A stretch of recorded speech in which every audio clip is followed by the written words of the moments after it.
எப்படி இந்த பிசினஸ் லாஸ்ன்னு சொல்ல முடியும்னு எனக்கு தெரியல. வை பிகாஸ் இந்த விஷயம் பார்த்தீங்க அப்படின்னா அஷர்டு கேபிட்டல் அப்படிங்கிற ஒரு விஷயமா இருக்கும், கேரண்டீட் ரிட்டர்ன்ஸ்னு ஒரு விஷயம் அவர் சொல்லியிருந்தார். எங்கேயுமே அவர் இன்ட்ரெஸ்ட் மென்ஷன் பண்ணல. ஒன்று.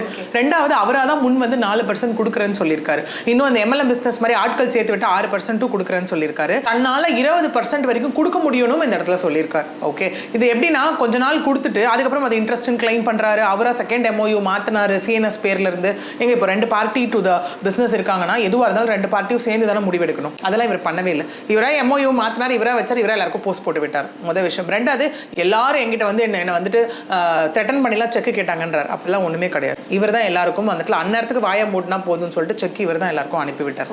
ரெண்டாவது விஷயம். மூணாவது விஷயம் என்ன அப்படின்னு பாத்தீங்கன்னா, இந்த இடத்துல செக் ஒரு பக்கம் அனுப்பிட்டு ஒரு பக்கம் ரெஸ்ட்ரைனிங் ஆர்டரும் கொடுக்குறாரு. செக்கை வந்து டெபாசிட் பண்ணக்கூடாது, ஏப்ரல் 30 வரைக்கும் டைம் அப்படின்னு சொல்லி அந்த விஷயத்தையும் அவர் வந்து இங்க பண்றாரு. ஓகே, இந்த மாதிரி விஷ்ணு தரப்புல இருந்து பண்றது எதுவுமே சரியா கிடையாது when it comes to forex scam ரிலேட்டடான விஷயம்.